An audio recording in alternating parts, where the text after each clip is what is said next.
Yo, I haven't seen K-Flock, and I don't even know. I haven't seen you since before the summertime.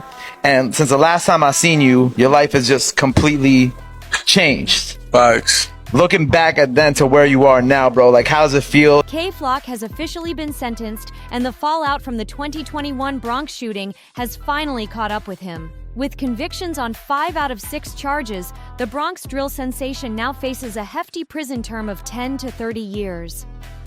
What led to this dramatic outcome? How will it impact his career, and what lies ahead as he confronts the consequences of his actions? The shocking verdict has left fans and critics alike questioning what went wrong. Bronx drill rapper K-Flock, born Kevin Perez, was recently found guilty on multiple federal counts. He narrowly avoided a murder conviction, which could have resulted in a life sentence. The trial, followed closely by the media, focused on a 2021 fatal shooting in the Bronx that claimed the life of 24-year-old Huska Hernandez. Although K-Flock avoided the most severe charge, his upcoming July 16, 2025 sentencing could still put him behind bars for decades. Among the convictions are racketeering conspiracy, use of a firearm resulting in death, attempted murder, and assault with a dangerous weapon in aid of racketeering.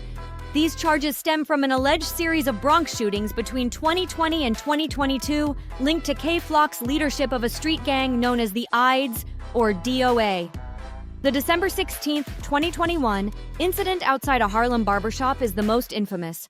Hernandez was shot in the neck and back while trying to flee.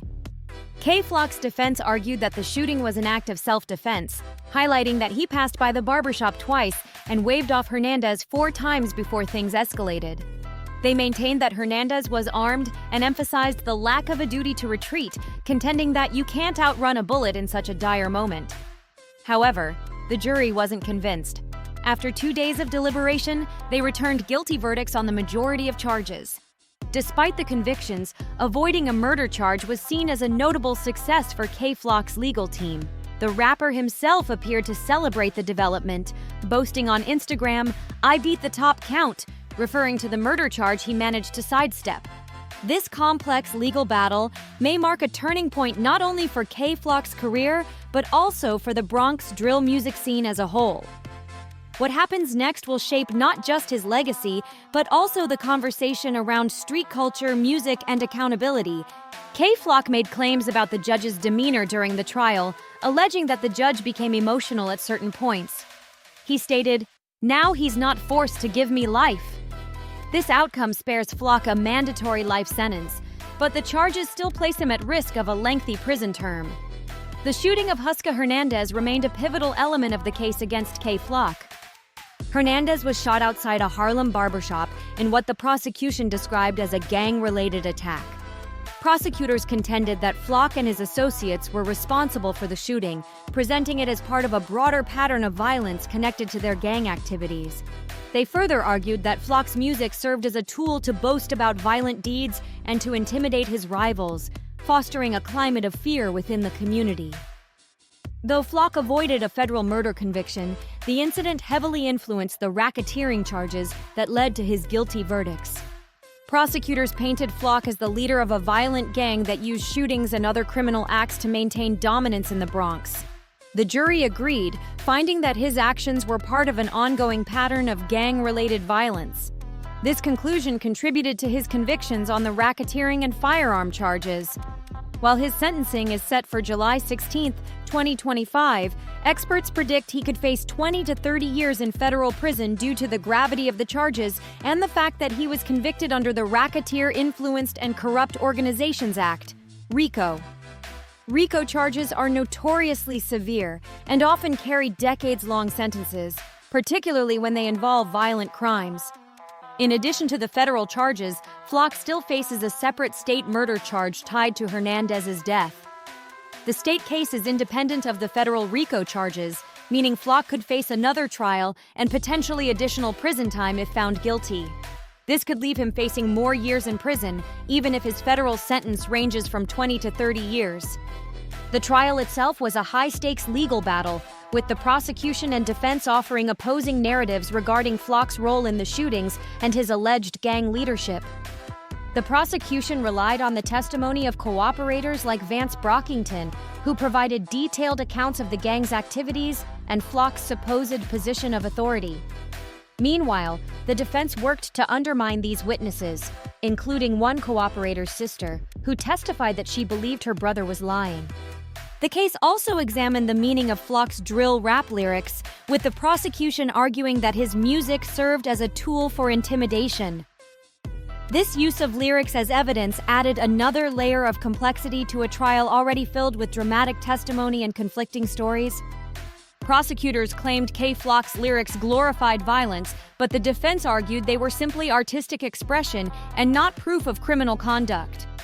This case has drawn comparisons to other high-profile RICO trials involving rappers and alleged gang members. For instance, Sue Surf faced RICO charges but received a relatively light 5-year sentence. However, K. Flock's case is seen as more severe because it involves not just conspiracy but also multiple shootings and a murder.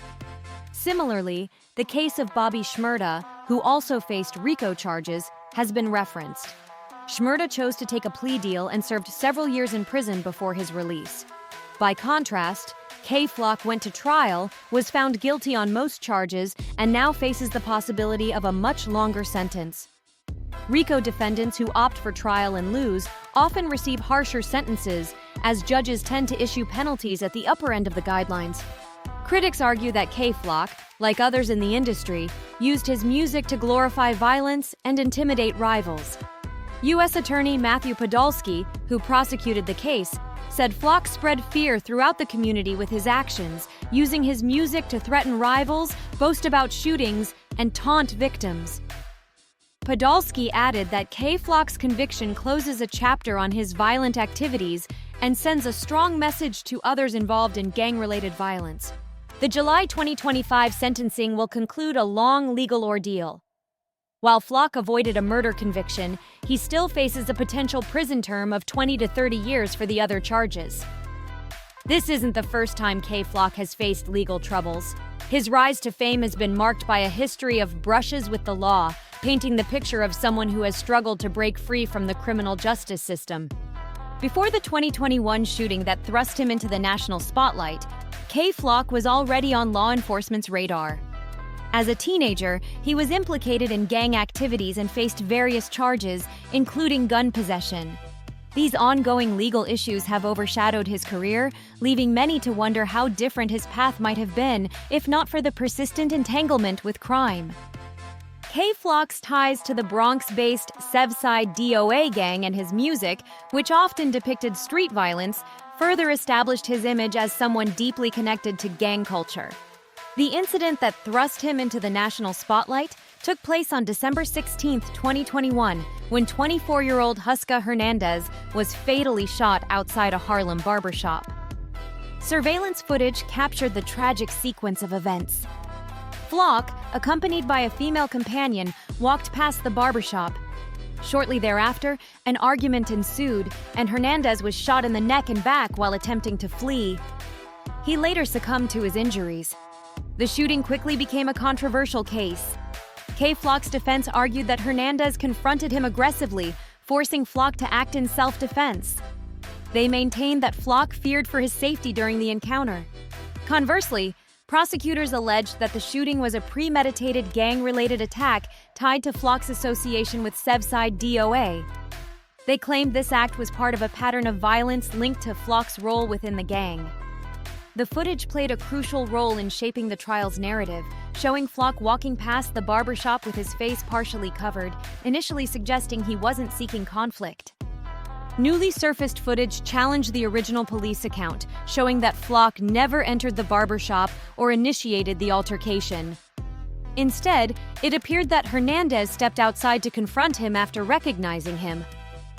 While the prosecution framed this as evidence of premeditation, the defense pointed to these details as proof of self-defense.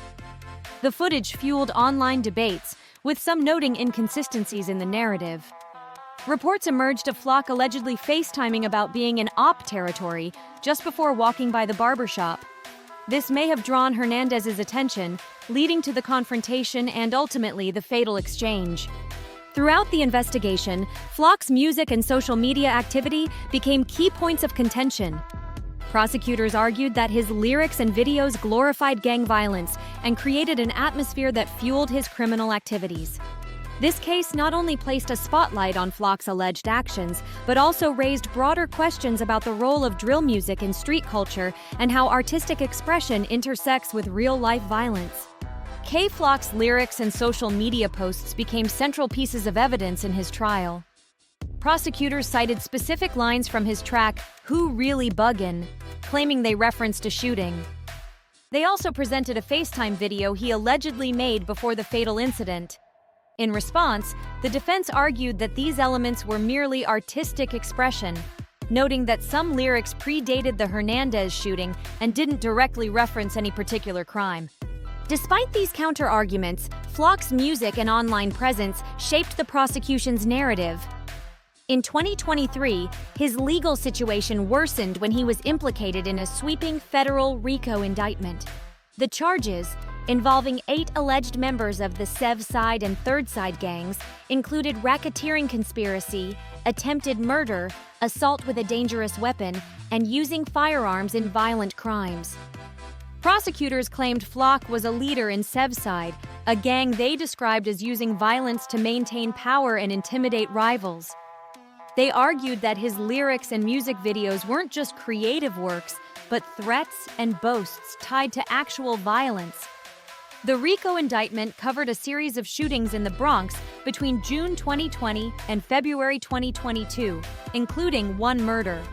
When the trial began in March 2025, it lasted several weeks. The prosecution's case leaned heavily on testimony from cooperators, including Vance Brockington, who detailed the gang's activities and identified Flock as a leader.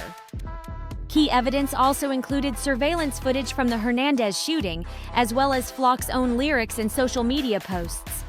Defense attorney Scott Lehman challenged these claims, asserting that Flock's music was pure artistry, not a criminal blueprint.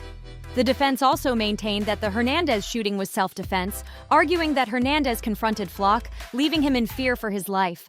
Lehman called witnesses, including the sister of a cooperator, who testified that her brother had lied under oath. After 2 days of deliberation, the jury reached a mixed verdict. K-Flock was acquitted of murder, but found guilty of racketeering, conspiracy, attempted murder, and assault with a dangerous weapon. These convictions, particularly the RICO-related charges, mean he still faces the potential of a lengthy prison sentence. Since his arrest in December 2021, K-Flock has remained in custody, recently transferred to a federal institution as he awaits sentencing. Despite the heavy charges looming over him, it's undeniable that K-Flock once made a powerful mark on the drill music scene. Known for his raw energy, vivid storytelling, and aggressive style, K-Flock quickly emerged as a rising star in New York's drill movement. Born and raised in the Bronx, a borough famed for its deep hip-hop roots, he grew up surrounded by both the creativity and the challenges of the city's streets. His early involvement with the Sev Side DOA gang not only shaped his life but also heavily influenced his music, which often mirrored the struggles and realities of his environment. K-Flock's passion for music came into sharper focus after a stint in jail in 2020. Upon his release, he decided to channel his energy into his budding rap career. His first track, FTO, dropped in May of that year. While it didn't immediately launch him into stardom, the song laid the groundwork for what would soon follow. The real breakthrough arrived later in 2020 with Op Spotter, a collaboration with fellow Bronx rapper B. Lovey. The track exploded in popularity, racking up over 1 million views and putting K-Flock on the map. Its gritty lyrics and pounding drill beat resonated with fans, cementing the song as a drill classic. With the success of Op Spotter, K-Flock became one of the Bronx's most talked-about new artists. From there, K-Flock's momentum only grew. Tracks like Pop Out and Speed Racing showcased his ability to craft hard-hitting verses and maintain his authenticity. His storytelling talent and undeniable charisma earned him a devoted fan base, setting him apart from other emerging rappers. Despite his legal troubles, K-Flock's rapid ascent in the drill scene remains a testament to his undeniable talent and influence. In 2021, K-Flock released his debut mixtape, The DOA Tape, a project that became a turning point in his career. The mixtape's success was undeniable, as it peaked at #1 on Billboard's Heat Seekers albums chart, an impressive milestone for an emerging artist. Featuring tracks like Is You Ready and Being Honest, the project showcased K-Flock's versatility and lyrical talent. Being Honest quickly became a standout, with its raw emotion and honesty resonating deeply with fans. The track's use of a sample from XXXTentacion's Changes drew comparisons to drill heavyweight G Herbo, further highlighting K-Flock's unique ability to blend vulnerability with hard-hitting lyrics. The momentum continued in November 2021 when K-Flock dropped a remix of Being Honest featuring G Herbo himself. This collaboration brought even more attention to the track, expanding its popularity and giving K-Flock a chance to reach a broader audience. Beyond his own work, K-Flock's rise was fueled by high-profile collaborations. He teamed up with major names like Lil Che, Fivio Foreign, and Cardi B, gaining valuable exposure and showing he could hold his own alongside well-established stars. These partnerships didn't just boost his visibility, they also emphasized his distinct sound and set him apart from the growing field of drill artists. One of K-Flock's most defining collaborations was Op Spotter with B-Lovey. This track helped catapult him to the forefront of the Bronx drill scene, cementing his reputation as a leading voice in the genre. His knack for partnering with other artists while maintaining his unique energy and delivery made him a standout figure, and fans took notice. His breakout song, PSA, released a few years earlier, exemplifies his enduring appeal.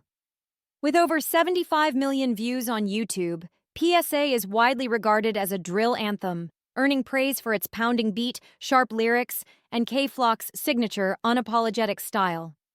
PSA not only resonated with listeners, but also became a staple of the drill movement, solidifying K-Flock's position as one of the most influential figures to emerge from the Bronx's thriving music scene. It showcased his ability to create tracks that connected with fans on a visceral level while remaining authentic to his roots. Unfortunately, K-Flock's rapid ascent in music came to a halt when legal troubles overshadowed his career. His involvement in a federal RICO indictment in 2023 brought his momentum to a standstill as he faced a lengthy legal battle. While these legal challenges have put his music on pause, they've also added a layer of mystique to his story, with many fans still rallying behind him. Calls for his release and recognition of his contributions to the drill scene continue, a testament to the impact K-Flock made during his short yet influential rise. K-Flock's impact on the Bronx drill scene remains undeniable. With intelligent rhymes, infectious hooks, and aggressive beats, he helped define the sound of Bronx drill and gained a devoted following. Tracks like Being Honest, Shake It, and Is You Ready showcased his storytelling prowess and authentic style, earning him respect among fans and peers alike. His rise to prominence also cast a spotlight on Bronx drill, a subgenre that had previously been overshadowed by Brooklyn drill artists like Pop Smoke. While some fans drew comparisons between K-Flock and Pop Smoke, who propelled New York drill to global acclaim, others felt Flock's influence was more localized. One fan observed, "Pop hit international stardom. I don't think any drill rapper will reach that." Still, many agreed that within the drill world, Flock's contributions cemented him as a major figure, even if he didn't reach the same mainstream level. As another fan put it, not Pop Smoke level, but definitely #1 in drill. Despite his promising career, K-Flock's legal troubles have cast a shadow over his achievements, leaving fans to reflect on what could have been. While he might have continued to thrive in the music industry if not for his sentencing, his conviction has stirred mixed emotions. In the wake of his guilty verdict on 5 out of 6 RICO charges, K-Flock made statements that drew significant criticism. Among them, he claimed he made the judge cry and posted, "Kill all rats," on social media. These remarks were widely viewed as reckless and counterproductive, given the gravity of his legal circumstances. Critics argued that such comments could be interpreted as attempts at witness intimidation, further complicating his case. The public's reaction to these statements has been split. While some fans remain loyal and view him as a victim of the system, others have questioned his judgment, especially in light of the severity of the charges against him. As K-Flock's legal saga unfolds, his legacy in the drill scene remains significant. but his actions off the mic continue to color the way he is remembered. In response to K-Flock's comments, the public reacted with a mix of disbelief and criticism. When Flock boasted about making the judge cry, one commenter remarked, "Lowell Nega said he made the judge cry like he still can't get life," poking fun at the irony of his statement. Another quipped, "Judge finna cry whilst dishing out 20, suggesting that such remarks could backfire and lead to a harsher sentence. A third person joked, "After that comment, the judge finna up it to 40. Double that for this little guy," reflecting the general sentiment that Flock's words might work against him. Flock's "kill all rats" remark also drew widespread condemnation. One user noted, "Kill all rats is probably going to be considered witness intimidation come sentencing time LMAO," while another said, "Bro has the brain size of an acorn. Why TF would he say something like that?" These comments underscored the public's disbelief at his decision to make inflammatory statements while awaiting sentencing. Many have compared Flock's situation to other rappers who faced legal challenges. One person recalled a Florida rapper who made an outlandish comment in court saying, "This reminds me of the Florida rapper who asked the judge if people really call him Xenom Home Sammy or some shit like that." Another chimed in, "Send him home Salem, you tombuck shorty," emphasizing a pattern of poor choices among young artists entangled in the justice system. These comparisons have sparked a broader discussion about the difficulties rappers from troubled backgrounds often face. As one observer pointed out, "These guys still don't learn their lesson. Their ego is so delusional. He got spared and still puffing out his chest." Another added, "Mans is coming out in 20 years thinking he won." These comments reflect the frustration felt by many who see a cycle of violence and legal issues repeatedly playing out within the hip-hop community. The looming possibility of K-Flock serving 20 to 40 years in prison has only intensified these reactions. One commenter expressed disbelief at the gravity of K-Flock's situation, saying, "This is why I'm not fit for street life. Man's out here talking about 30 years like it's 30 minutes. Another person added, "I'm sorry, but I can never give up women for 30 years, let alone being able to eat what I want for someone else," underlining the personal sacrifices tied to a lengthy prison sentence. The conversation around snitching also came to the forefront. Some highlighted that Flock isn't just facing 30 years for himself, he's also refusing to take a reduced sentence by cooperating with authorities. Others joked about whether they would have made the same choice, revealing the moral dilemmas and harsh realities tied to his situation. This sparked broader criticism of street life and the glorification of violence within hip-hop. One person summed it up as a cautionary tale, urging, "Be yourself, don't try to be a K-Flock." Another chimed in, "These young dummies just don't learn," voicing frustration over the seemingly endless cycle of violence and legal troubles in the community. Flock's apparent turn to religion while in custody also raised eyebrows. Some commented on the perceived hypocrisy, noting that he never mentioned faith when he was active in the streets, yet turned to it after facing serious consequences.